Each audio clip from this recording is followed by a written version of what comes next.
Good afternoon, everybody. Thank you for joining the New Jersey Department of Health budget listening session for financial year 2024. I'll now go over the logistics for today's session. The purpose of today's listening session is to gather feedback from members of the public on budget priorities. Please limit your remarks to 5 minutes. When you reach 5 minutes, you will be notified and your microphone will be muted. This limit is to ensure that everybody is given an opportunity to speak, and you will get a 1-minute warning. If you've signed up to speak today, you'll be called upon, and at that point, you may provide your testimony. If you have not signed up to provide testimony but would like to, there will be an opportunity at the end of the registered speakers for you to offer your testimony. At this time, I'll turn it over to Commissioner Percy Kelly. Good afternoon, everyone, and thanks so much for joining us. This is my 3rd year, I guess, of budgets, and I don't recall us having such a great participation. We have the listening sessions because the most important thing we can do is hear from all of you and the work that you're doing, perhaps the needs that you have, and most importantly, how the department can support you. So we're going to jump right in because we have a lot of speakers. So I really look forward to this, and I'm going to hand it right over back to Rosie so we can start the process. Thank you, Commissioner. First up, we have Jen Mancuso. Hi, can you hear me okay? Yes. Okay, thank you. All right, and thank you for calling me up first. I'm Jennifer Mancuso. I'm the Executive Director of the Fair Share Hospitals Collaborative. We're a healthcare association representing more than 30 hospitals and hospital systems in New Jersey. I want to begin by thanking the Department of Health and the Murphy administration for all of their support for our facilities during the COVID-19 pandemic. We're really very proud of the efforts we collectively made to fight COVID-19. We believe that we have turned a meaningful corner in fighting this virus, but our work is certainly not over, and the adverse financial impacts of the pandemic remain. Unfortunately, the ongoing healthcare workforce shortage, rising supply costs, and diminished federal reimbursements have exacerbated the financial stresses on our facilities. We're certainly not immune to the effects of inflation and have faced increases in expenses from rising supply and equipment costs, supply chain distributions, and increased costs of pharmaceuticals. We're also dealing with severe staffing shortages, which have forced our facilities to rely more on agency nurses and other contracting labor, paying rates as much as 4 times the normal rate for services. We're also paying significantly more for overtime costs, bonuses, and raises for our employees. This confluence of factors has led to the lowest average operating margins in more than a decade for our systems on average. So we're very concerned about additional reductions to hospital payments at the federal level as well, especially the 2% Medicare sequester cuts, which took full effect in July of this year, and the impending imposition of statutory pay-go sequester, which would result in damaging cuts to hospitals in fee-for-service Medicare next year. Right now, our hospitals are flooded with respiratory illnesses, especially pediatric RSV cases in our ERs and pediatric units. And we're preparing for the upcoming flu season and potential surges from COVID-19 and possible new variants, which will most certainly place additional hardship on already stressed healthcare facilities. So we believe it's critical that the administration continue to invest in our facilities in the upcoming budget so that we can continue to provide high quality care to New Jersey residents. We're asking today that the state specifically invest in key programs such as the Charity Care Program and the Graduate Medical Education Program. We're very thankful that the administration led by our department has increased the total subsidy available for charity care over the past several years. However, our hospitals continue to provide hundreds of millions of dollars more in charity care program services than what is provided in the total state subsidy. And because program dollars are directed to only a handful of hospitals, most hospitals only receive about 20% reimbursement for their services provided. So we're asking that the state continue to increase investment and fully fund the charity care program to ensure all of our hospitals are appropriately reimbursed for the services they provide. We're also asking the state continue to invest in the graduate medical education program As I mentioned before, the healthcare workforce is stretched to unparalleled levels. It's more important than ever that we invest in this program that not only helps train the next generation of healthcare providers, but also keeps them in New Jersey. The GME program fosters these long-term relationships between physicians, their teaching hospital, and their communities. It's vital that we invest in this program and other state programs that address the daunting healthcare workforce shortage we are experiencing. We really need to chip away at that and make that better. And lastly, considering the effect of the labor shortage and the inflation has had on our facilities and the surges that we continue to expect to see, we request that the administration continue to allow healthcare facilities and other providers to utilize the administrative orders issued during the pandemic that grant us necessary flexibility to continue treating their patients during this very volatile time. So we respectfully request the extension specifically of orders that provide flexibility to alter our physical space to address patient surges, like the current surge of pediatric RSV patients or the anticipating surges for cold or flu COVID-19. We also respectfully request the continued extension of orders that allow for more flexibility in our staffing, which is most certainly needed as we continue battling our workforce shortage right now across all of our systems and specialities. So I thank you very much, Commissioner, and everyone on the line for listening. I really appreciate your consideration and look forward to continuing the conversation with the department as we move into budget season. Thank you. Thank you. Next, we will go to Patricia Carlesimo.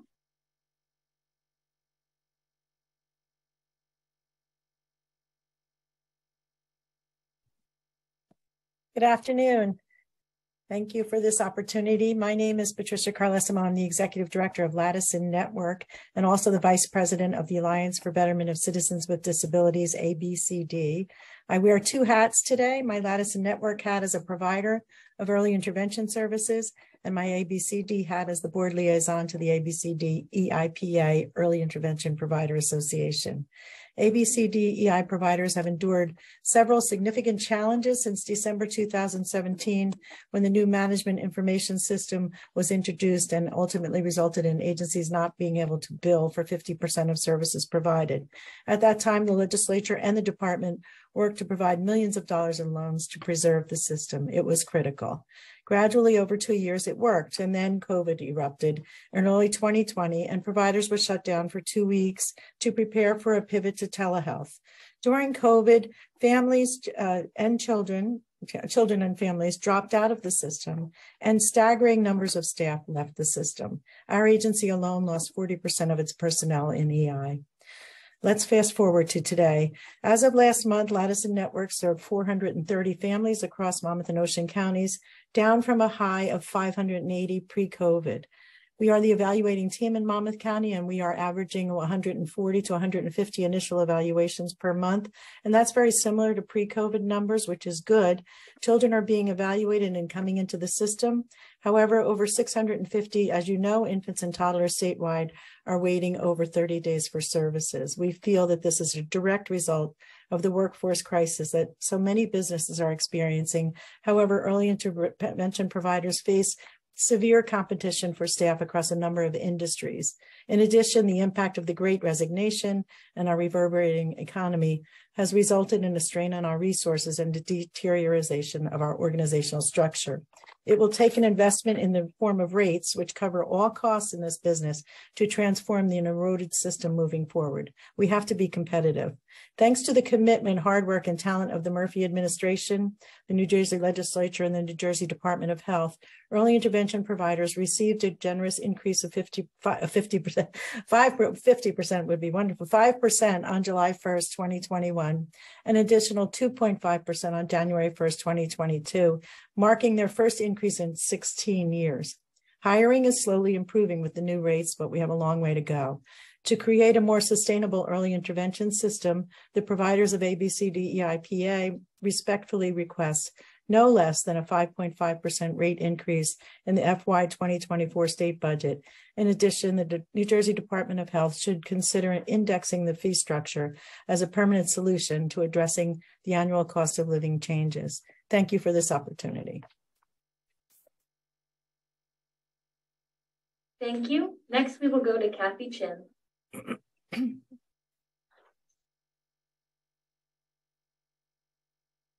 Good day, Commissioner Persicelli and members of the Department of Health. On behalf of ABCD, thank you for this opportunity to share our thoughts as you begin deliberations on the FY24 budget. It means a lot to us to be a part of your process. The first administration to do so in well over a decade. We were pleased when on May 6th of 2021, understanding the importance of bolstering early intervention services, the Murphy administration and the Department of Health, under your leadership, made an unprecedented move announcing that effective July 1, the early intervention provider rate would increase by 5%, which was followed in January of 2022 by an additional 2.5%. We were deeply grateful for your continued commitment to prevent the erosion of our life-changing services through the annualization of the 7.5% increase in FY23. And on June of 2022, ARPA funds were used to provide supplemental funding for our practitioners to help offset the high price of fuel. Thank you.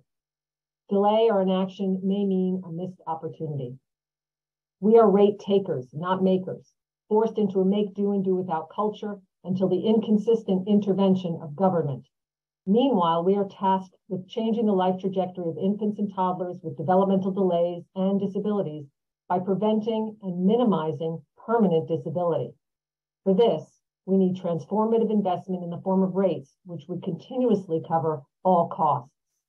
The current political climate in New Jersey, committed, hardworking, and talented members of the Murphy administration and the Department of Health, provides us with a window of opportunity to create lasting reform. Please consider an annual rate increase for early intervention providers, not less than a modest 5.5% in the FY24 budget. It always seems impossible until it's done. Thank you for this opportunity. Thank you. Next, we'll go to Michael Pearson.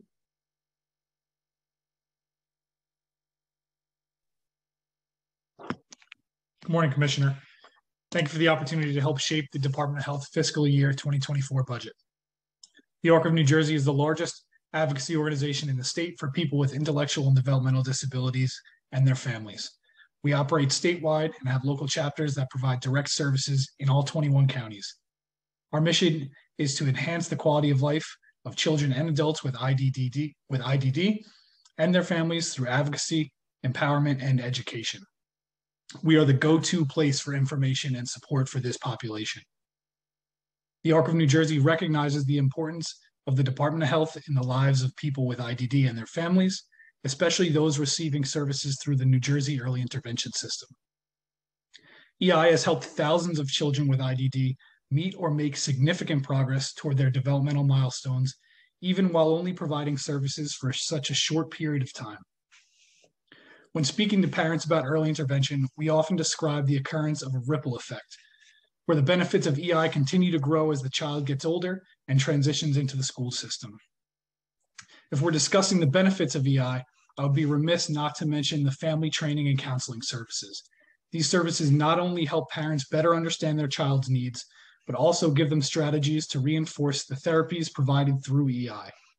I've heard from dozens of parents over the last year who have specifically stated how thankful they are for their EI practitioners.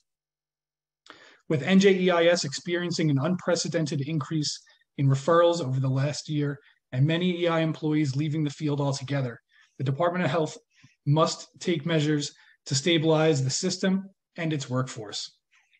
We feel that an EI rate increase of 5.5% across all sectors in the FY24 budget is needed to address the current challenges facing the system. In addition to making the EI practitioner career path more attractive to college graduates, this rate increase would also help retain members of the workforce who would otherwise leave the field. Without dedicated, qualified practitioners, the benefits of EI that I've previously mentioned are not possible. We're also aware of the growing no practitioner or NPA list that many counties are experiencing, and we feel that the 5.5% rate increase could also be a good step toward resolving that issue. We only have until age 3 to identify, create a plan, and provide services for children with developmental delays, and the window to provide services for them shrinks every day. With such a limited amount of time to provide services, these children and their families need every session they can get. We urge the Department of Health to prioritize this critical matter and to include a 5.5% rate increase for EI in the fiscal year 2024 budget to stabilize the current workforce and address the growing challenges affecting service provision. Thank you for the opportunity to provide comments today, and the ARC of New Jersey looks forward to working alongside the Department of Health on these issues. Thank you. Next up is Mary Krupp.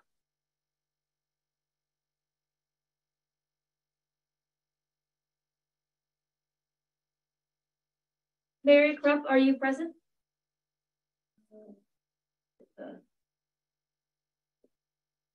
All right, we will move on.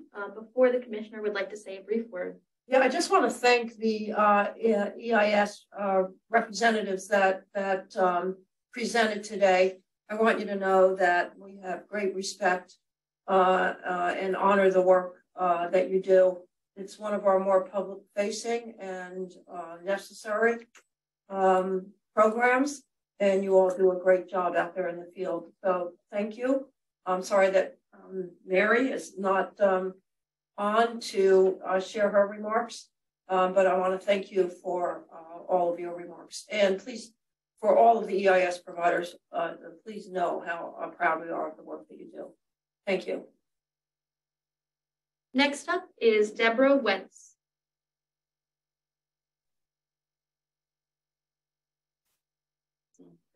Thank you so much, Commissioner Persicelli and all of our colleagues at the Department of Health for this opportunity to provide input on the fiscal year 2024 budget. And we too appreciate all that you have done and gone through during the unprecedented pandemic. Certainly, we would not be here today without all of the efforts of you and your staff. The New Jersey Association of Mental Health and Addiction Agencies, known as NJDOH, represents 164 hospitals and other organizations that serve 500,000 children, youth, and adults and employ 61,000 members of New Jersey's workforce. NJDOH, as we are known, had a fiscal year 2023 campaign, Diverse Faces, Many Lives. That campaign illustrated the profound, powerful, positive effects behavioral health services have on individuals' lives. Soon, we will unveil our new campaign, Diverse Faces Partners in Care. Our partners in care are the workforce, who are so needed. And as you just noted, Commissioner Persicelli, the work that all the workforce does on the front lines every day is invaluable and saves lives. As you identify budget priorities, please keep in mind individuals like Elena, Fabio, and Stephanie, whose stories are in our new campaign, and the workers who support them. As COVID continues to affect New Jersey's residents, and the demand for services grows, additional investment is needed along the behavioral health and physical health continuums of care. Some services, such as inpatient psychiatric units and harm reduction centers, fall under the direct purview of the Department of Health, but many other behavioral health services are impacted by the responsibilities of this department. For example, one issue that is currently significantly affecting access to care is the long wait for facility licenses. While there are multiple causes contributing to the current delays organizations are facing, NJDOH believes that additional staff in the licensing unit is needed and fully supports more funding for this.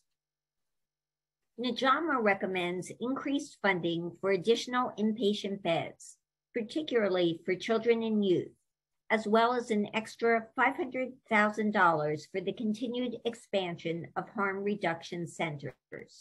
We ask that the department provide continued funding for COVID vaccines and testing, as well as for personal protective equipment at behavioral health facilities, as well as facilities that serve our elderly and disabled, such as nursing homes and facilities for those with intellectual and developmental disabilities. NJDOH supports sustaining or expanding other programs in the fiscal year 2024 budget, which have significant impacts on individuals with a mental illness and/or substance use disorder. We recommend that you continue the nearly $100 million in investments to fight the opioid epidemic and ensure that opioid settlement funds are used to supplement, not supplant, current funding.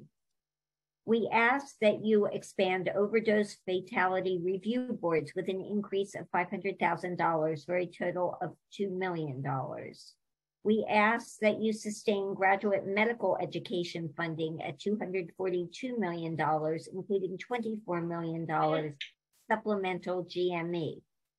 We also ask that you maintain the $3 million increase in the fiscal year 2024 budget for charity care. That was in the fiscal year 2023 budget for charity care, and that you add at least another $3 million for total funding of $345 million. All of these investments are necessary to deliver the timely and appropriate care that Elena, Fabio, Stephanie, and all of New Jersey's diverse residents need and deserve to thrive. And again, we thank you for your efforts and partnership and look forward to working with you. Thank you. Next up is Sarah Best.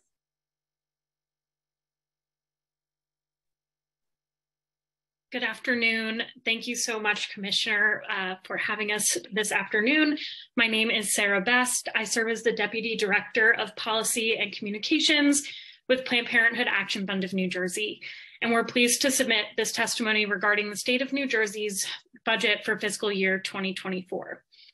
Planned Parenthood Action Fund of New Jersey represents the two Planned Parenthood affiliates in the state, Planned Parenthood of Metropolitan New Jersey and Planned Parenthood of Northern, Central, and Southern New Jersey. We collectively operate 21 health centers and provide healthcare and education services to more than 120,000 individuals per year. These services include a full range of preventative reproductive health care, from life-saving cancer screenings to birth control to testing and treatment for sexually transmitted infections and HIV/AIDS. Regarding the fiscal year 2024 budget, we make three recommendations. First, continue historic investments in family planning and high-quality reproductive health care in 2024. Second, expand funding for reproductive health care facilities in order to ensure long-term sustainability of reproductive health providers. Third, address misinformation and confusion about reproductive health access and rights through community-based education programming. Ensuring equitable access to healthcare is a key value that we share with the Murphy administration and with the Department of Health. For years, New Jersey has taken bold steps to protect and expand access to reproductive healthcare. As you know, in his first act in office in 2017, Governor Murphy signed legislation to restore family planning funding that had been stripped from the state budget by his predecessor for 8 years. More recently, Governor Murphy signed the Freedom of Reproductive Choice Act, protecting the right to abortion in New Jersey in the face of threats to our rights by the U.S. Supreme Court. And in the most recent budget, the legislature passed historic investments in family planning funding, as well as additional line items to protect and support abortion providers across the state via facilities, security, and training grants. Now, as we reckon with the loss of our federal right to make personal health care decisions when it comes to abortion, as the result of the Supreme Court decision in Dobbs v. Jackson Women's Health Organization, we're happy to partner with DOH to do everything we can to support the tens of thousands of New Jerseyans who turn to our state's family planning providers for reproductive health care. Planned Parenthood asks that DOH continue funding the Family Planning Grant Program, given the ongoing need in the state due to the post-Dobbs landscape. This critical funding allows individuals across New Jersey to access healthcare at Planned Parenthood and other family planning providers. In this post-Dobbs world, we are also grateful that DOH has stepped up and made grants available to providers to make improvements on their facilities. Planned Parenthood would like to see these facilities funds expanded, the cap per licensed entity raised, and we're eager to discuss opportunities to expand the scope of the grant. When reproductive healthcare funding is cut, it is typically the facilities that see those cuts the most concretely. When family planning was cut during the Christie administration, we had to make tough decisions on which facilities we could afford to keep open and which facilities needs had to be put on the back burner. Facilities funding is critical in order to guarantee that we can provide care to New Jerseyans regardless of political winds. And as an example of how we might use this funding, which could cost more than $750,000 to pay for what's needed. After years of planning, we've finally secured a property to begin the process of opening a health center in Absecon. Now more than ever, with reproductive health care clinics closing across the country and STIs continuing to rise in New Jersey, it is critical that we do what we can to make reproductive health care more accessible in New Jersey. We're looking forward to being able to serve the people of Atlantic County and fill a much needed role as an affordable and accessible reproductive health care provider, including providing abortion services. We and other abortion providers could tell stories about many of our facilities in the state, and increased facilities funding will allow us to continue meeting the needs of New Jerseyans by making care more available in communities that have been historically underserved. We look forward to continuing to partner with the Department of Health in the fiscal year 2024 to ensure that the health of all individuals and families in New Jersey. Thank you again for all that you do to advance the health of New Jerseyans. Thank you. Thank you. Next, we have Brian McGovern.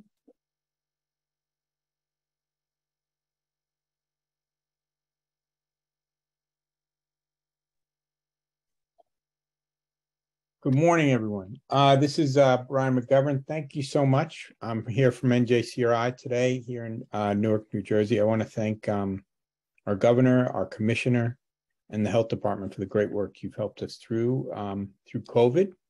I think the quick response that we were able to get and the funding that was adaptable for that time. So I want to thank you for that. As we leave some of the parts of those epidemic, we have to remember that we still have, I work in the field of HIV primarily, and we're seeing some of those numbers go up dramatically. But I do feel that the state has put together some good health screening programs and such that we are working hard to diagnose and treat people that might be HIV positive, and also through our PrEP programs, HIV prevention.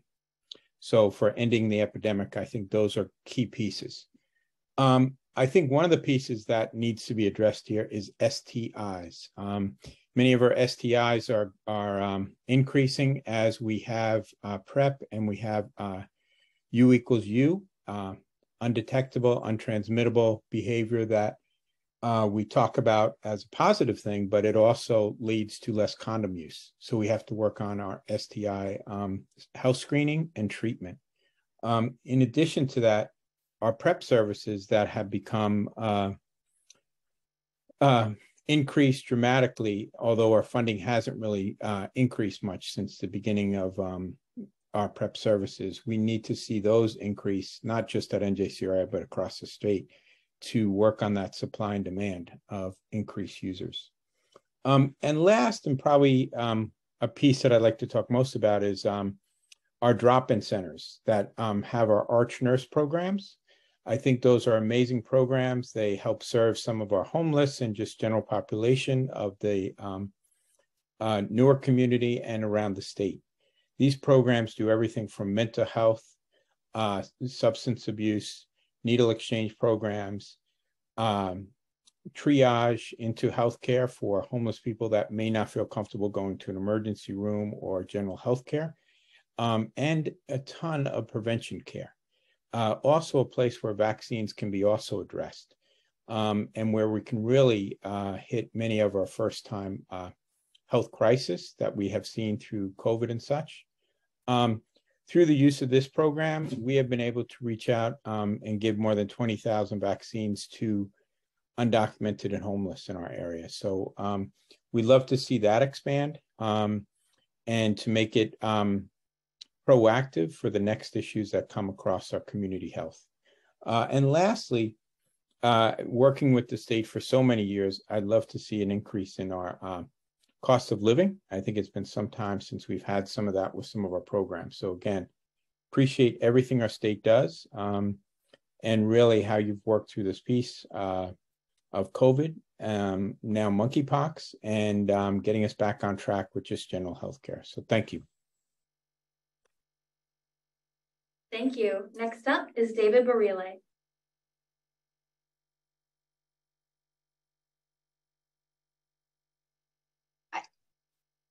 Hi, it's Lori Feldstein from the Goals of Care Coalition of New Jersey. I think Dr. Brill is not able to be with us today, but I am prepared to read his testimony if that's okay.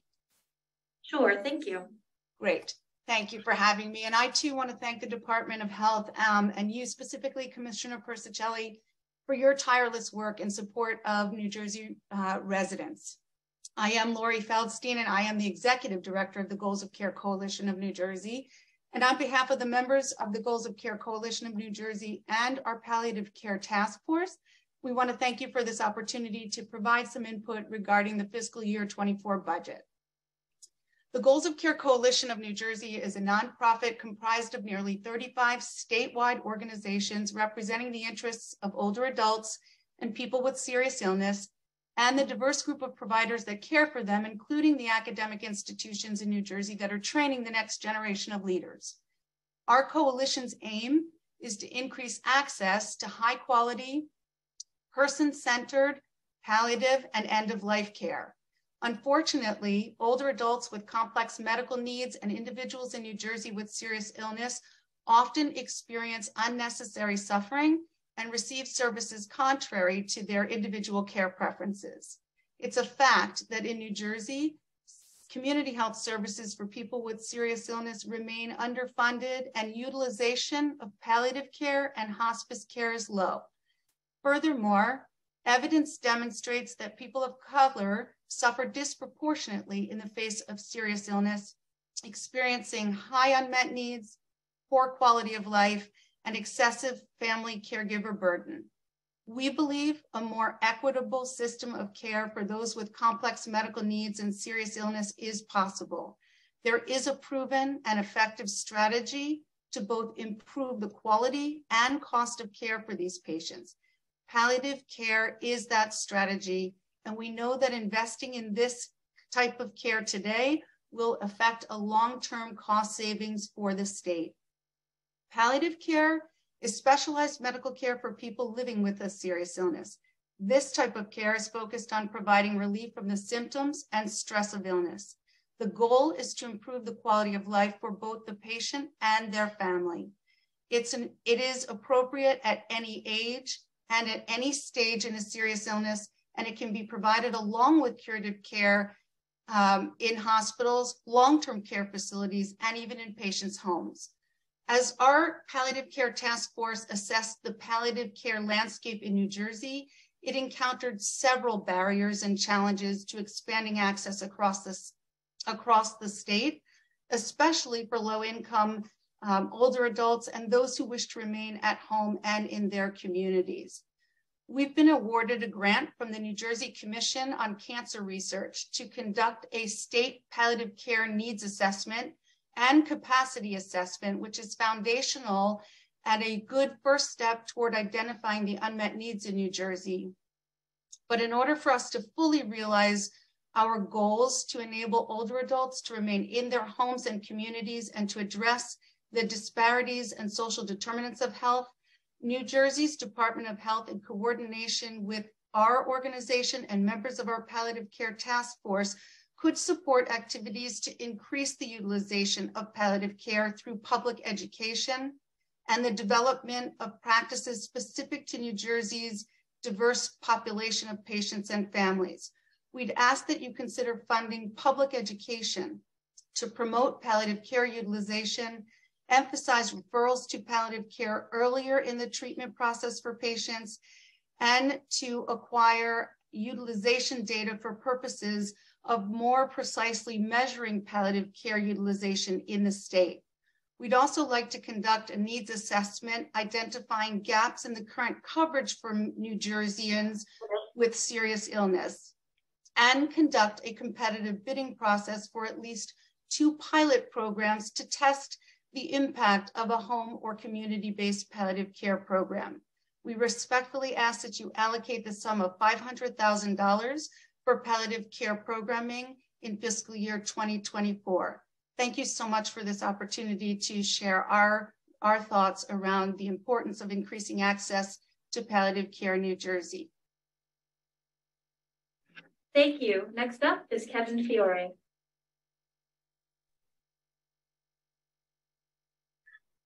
Good afternoon, Commissioner and members of the Department of Health. My name is Kevin Fiore, and I'm a partner in New Standard Senior Living. We're a provider of low-income housing for the state's elderly residents through our network of Medicaid-centric assisted living residences. Thank you for the opportunity to address you on behalf of our communities, which will house almost 500 frail New Jersey residents. We respectfully ask that DOH and its sister agency, DHS, consider a more refined licensing process for these affordable Medicaid-centric communities. The process by which these communities apply for, are reviewed, and ultimately receive both an ALR license and a Medicaid provider number is a bit cumbersome and very long, and results in these communities sitting vacant while incurring monthly costs like insurance, wages, utilities, and debt service. The lag time between the receipt of a community certificate of occupancy and the granting of the license is prohibitive in attracting future developments of Medicaid-centric communities reliant on obtaining both an ALR license and a Medicaid provider number. We ask that the agency work with DHS to consider refinements to the overall process. In addition, we request that DOH work with and support its sister DHS agency to ensure that the recent increases to Medicaid reimbursement rates for ALRs, ALPs, and CCHs, all of which are considered long-term care, home and community-based settings, are made permanent and predictable. The state's long-term care providers, and more importantly, the state's low-income frail residents, desperately need these increases to allow for quality housing with services as the state looks to increase its supply of quality housing. A recent survey from United Health Foundation found that New Jersey's senior housing stock ranks last in the country, and it is expected that this trend will continue as the state's population ages. Prior to these recent rate increases, the state had not increased its daily reimbursement rate for over a decade, making it impossible to build quality housing with services of any scale.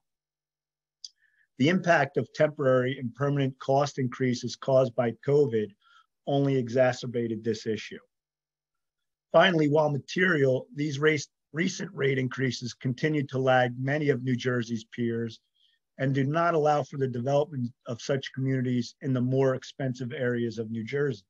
The COVID-19 pandemic has shown a light on the need for quality housing and aging services in New Jersey and across the nation. New Standard has been working tirelessly to develop quality housing with services for the most vulnerable population. We believe New Standard and our colleagues that own and operate other similar communities are uniquely positioned to help seniors in New Jersey age in place, keep elders out of higher cost of care settings, and ultimately save taxpayer dollars. Permanent increased operating costs associated with workforce shortages, higher wages, COVID testing, personal protective equipment, additional staffing requirements, and technology needs, among other temporary and permanent COVID-related cost increases, have resulted in these long-term communities reaching a breaking point. We very much appreciate your attention to these important matters and are available to answer any questions you might have. Thank you, and thanks, Commissioner, and thank you, team members of the Department of Health. Thank you. Next up is Maya Lordo.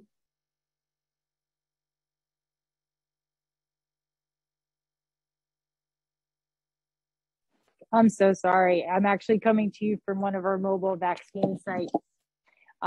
Thank you so much, Commissioner, and thank you so much to the Governor's office for being so supportive. My speech is quite short and sweet. As much as we do appreciate everything that has been done in the last 2 years, and we've been fighting this battle together, one of the things I think has come to light is as much of funding that has come either from the federal government and the state, the grants are so limited in time and they do go away. I think one of the biggest things is we found that clinical staff is in such shortage, especially in public health departments. And me as a health officer in Essex County, I came in here before the pandemic, 6 months, and then had to see what the structure of public health looked like when a pandemic hit. And what I did see was that clinical staff and public health nursing should be funded a lot more and sustainably throughout New Jersey. And that's it for me. And again, thank you so much, Commissioner. Thank you. Next up is Chris Merkel. Good afternoon, Commissioner. Good afternoon, members of the New Jersey Department of Health. My name is Christopher Merkel, and I'm a health officer with 25 years of public health experience. I'm the current health officer for the Monmouth County Health Department, and I am also the president of the New Jersey Association of County and City Health Officials. Members of our association represent all of New Jersey's local health departments and work collaboratively to prevent disease and provide essential public health services to New Jersey's approximately 9 million residents. I'm here this afternoon to speak on behalf of our membership and the New Jersey Environmental Health Association, who represent registered environmental health specialists throughout New Jersey, with specific attention to sustained funding that will preserve and grow an already compromised public health workforce. During the last 2 to 3 years, public health professionals have garnered attention for doing this seemingly impossible. Armed with very limited physical and human resources, local public health officials have worked tirelessly to help save lives and stop the spread of disease with extraordinary pandemic response efforts. Since the advent of the COVID-19 pandemic in early 2020, this global crisis has posed unprecedented and nearly insurmountable challenges to New Jersey's public health workforce. At first, this included the investigation of newly diagnosed COVID-19 cases, counseling and case management for each of these individuals, extensive reporting in accordance with state and national protocols, and daily consultations with key stakeholders in our communities.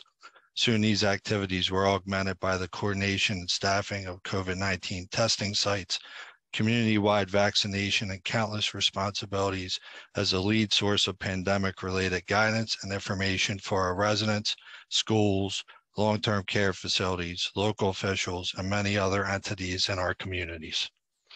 New Jersey public health professionals have also contended with unthinkable duress, endless hours of labor, community pressures and expectations, opposition from anti-vaccine and anti-mask advocates, and of course, death and illness in staggering numbers. In spite of these many obstacles, this devoted contingent of passionate public servants has persevered in protecting the public while attempting to re-engage in many traditional public health services that our residents need. Throughout the last year, in addition to COVID, local health departments have dealt with the emergence of monkeypox, another outbreak of Ebola in the Uganda, and a resurgence of other viruses such as seasonal influenza, RSV in children, and others. While efforts have been made to defray the municipal, county, and state costs of pandemic response, this is not enough. Current grant funds are exceedingly prescriptive and short-term and do not provide for the acquisition and maintenance of the material and human resources that are critically necessary to support the daily operations that promote and protect the health of our communities. Funding at the federal level has waned in the last 12 to 18 months for the public health departments, even though COVID continues to be a threat and people continue to contract it and die from it. On behalf of our health officers, nurses, environmental health specialists, educators, EPIs, and other public health professionals, on behalf of the 3,200 statewide local Board of Health members in New Jersey Association of County and City Health Officials, and the New Jersey Environmental Health Association implores the New Jersey Department of Health to provide adequate, sustainable funding to preserve and augment our current public health workforce. The health and well-being in New Jersey's communities assuredly depends on it. The association appreciates the efforts of the New Jersey Department of Health and appreciates the opportunity to distribute grant funds to local health departments throughout the state. However, the majority of the dollars are federal pass-through funds, and local health was not included in the current state health budget. Please help us serve you and your constituents in this effort. New Jersey has a statutory obligation to furnish the local public health agencies with funding from the state budget, which was referred to as Public Health Priority Funding, or PHPF, until it was discontinued in 2011. This after 40 years as a fixture in the state's annual budget. Reestablishing $10 million in PHPF for the FY 2024 state budget, moving forward to support and strengthen our public health workforce. This is what we are asking of you. As everyone is aware, local public health system in New Jersey is experiencing a workforce crisis. Like the state health department, local health is experiencing excessive vacancies and trouble retaining qualified staff. Being a part of the state budget, local health would be able to get past the restrictions of prescriptive funding, which would allow departments to utilize the dollars based on their needs. While work may not grab highlights and headlines, it is absolutely essential to the well-being of our communities. The time is to act now. Please restore sustained funding to our local health budgets throughout the state. Thank you. Thank you. Next up is Judy Miliasio.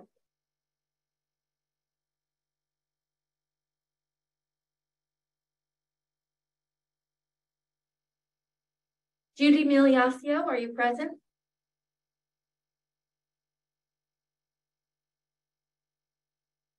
All right, we will move on to Dr. Atif Nazir.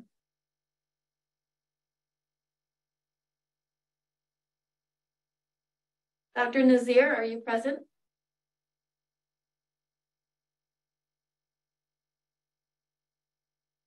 All right, we will move on to Pascal Nwako. Hi. Oh. Hi, Atif Nazir here. Can you hear me? Yes, we can hear you. Thank you.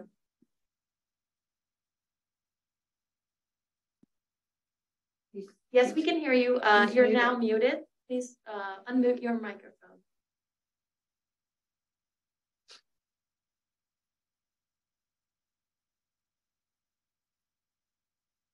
Hi, you are muted. Can you please unmute your microphone?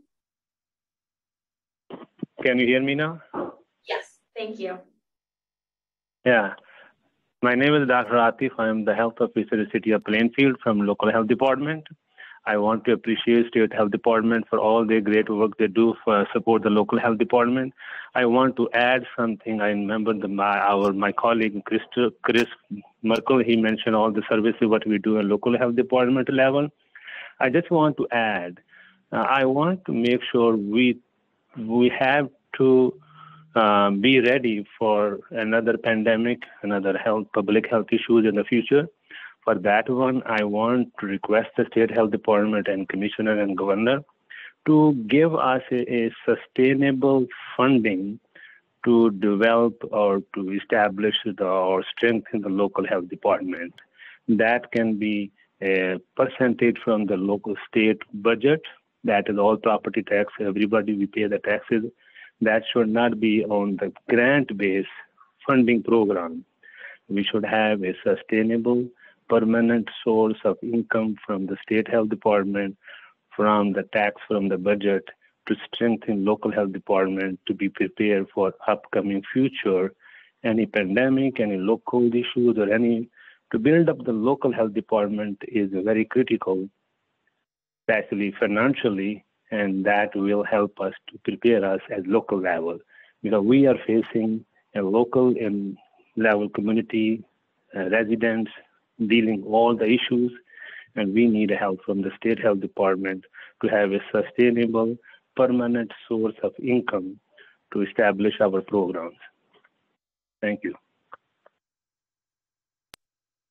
Thank you. Now we'll go to Pascal Nwako. Sure. Okay. So thank you, Commissioner, for hearing us out. and the governor for recognizing public health and making sure that some of the funding come to us. But like some of my colleagues have already said, we're in dear need of sustainable funding. So I give you an example. The fire departments don't go hiring recruits to fight fire when there's fire in a community. They build that sustainability. They go and hire firefighters and train them for eventualities. Same with the police department. They don't go open the academy and start pushing people in there because there is a lot of burglaries and murders in the community. So this is the same thing with public health. So when we explain it to people that public health needs sustainable funding, it took months for us to get what we need during the pandemic. And I'm one of those people that said that we could have saved lives. And yes, we could have, whichever way you look at it. So we need sustainable funding within public health departments, because after all said and done, everybody goes back and maybe the pandemic will be in the past memory, and nobody will remember that we worked so hard and had to ramp up almost double of my health department for us to deal with the pandemic in Camden County. So in 2010, funding was pulled out of our rocks. So we found that the funding that we relied on, the public health priority funding, was taking up the state budget. So that's what everybody is saying, put it back and increase it. So we're asking for 10 million, it could be higher, but we make sure that we have that funding so that everything dries up, we have a place to fall back on. We get 2 years of grants here and there. You know how it is to hire people right now. The market is so tight that you get people in, they get some more somewhere they leave, and we are left with nothing. So people don't work in public health anymore as a career. It's just the stepping stone to go to another job. So we need that funding to be sustainable so that we can get our house in order for the next pandemic. Thank you. Thank you. Next up is Mr. Paul Roman.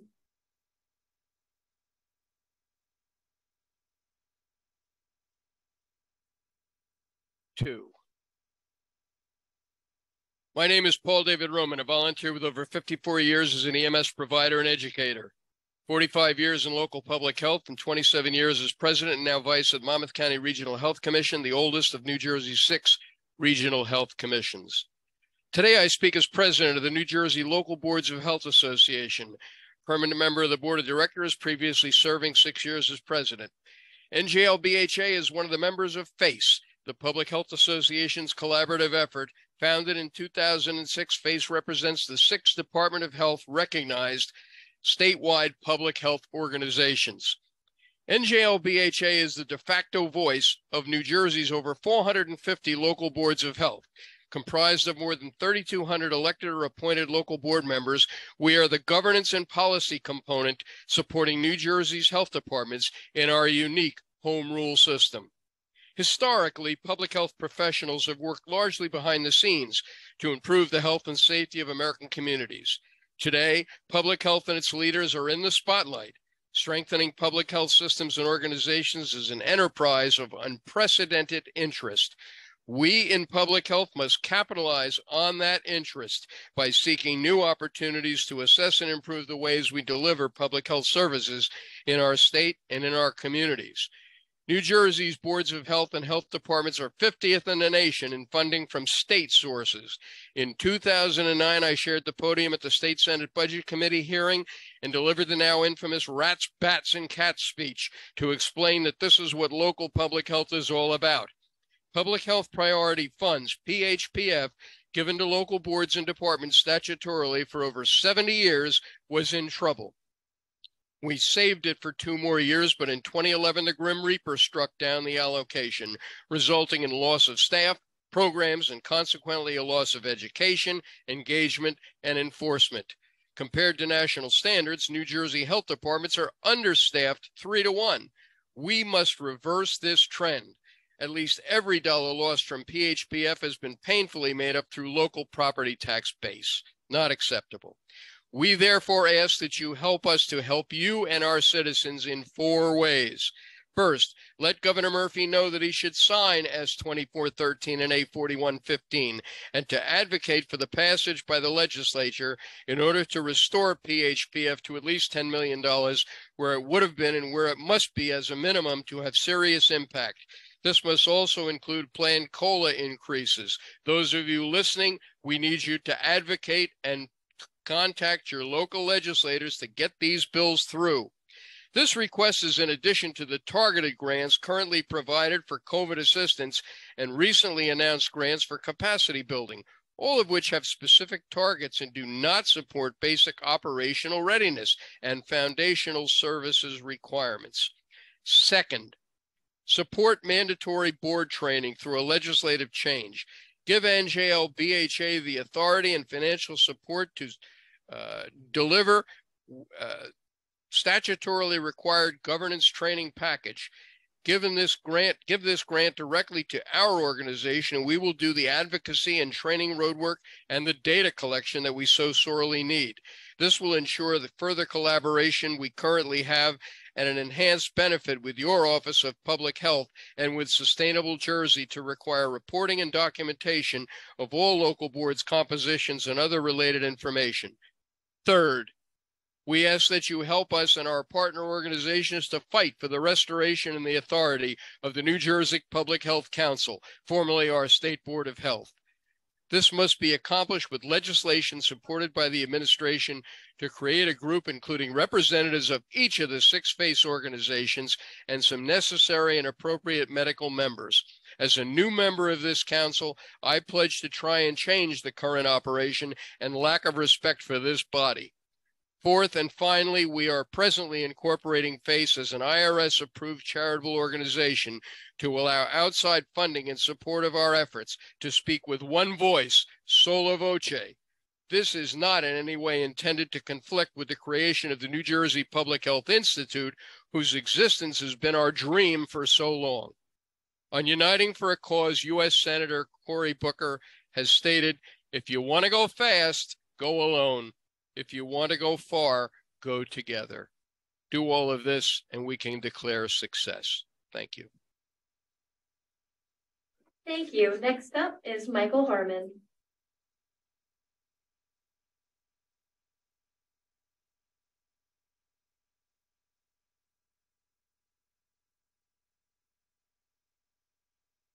Michael Harmon, are you present?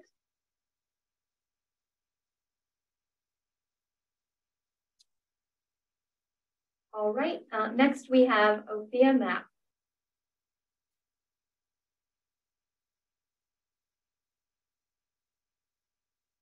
Ophia, are you present?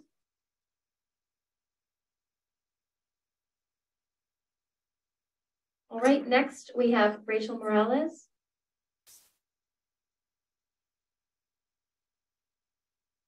Rachel, are you present? Check the listing.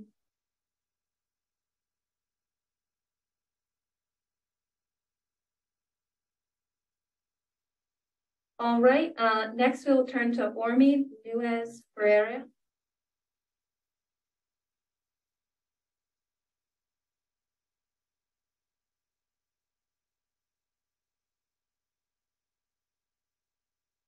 All right, at this time, if there is anybody who has not signed up to speak who would like to, please indicate that now, and please state your first and last name if you are representing an organization, and then your testimony.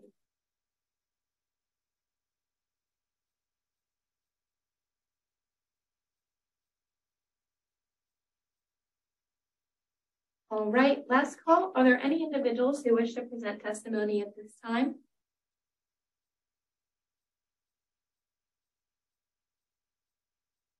Hearing none, thank you all who have offered testimony today. The commissioner would like to say a few words. Thanks everyone for signing in and for all of your comments. I want you to know that all of us at the Department of Health consider all of the work that you do and all of your requests worthy of consideration. Handling a state budget is not an easy thing. And we're just one department, one aspect of the state budget. But I want to assure all of you that we heard your comments. And certainly if I had a pot of gold, every single one of your requests would be honored because of the worthiness of what you do. So thank you. We'll take it all under consideration. And mostly just thank you for what you do every day. At this time, we will be closing the listening session. If you have not already done so, please provide a copy of your remarks to the following email: budget-feedback-fy2024@doh.nj.gov. Thank you and have a good afternoon.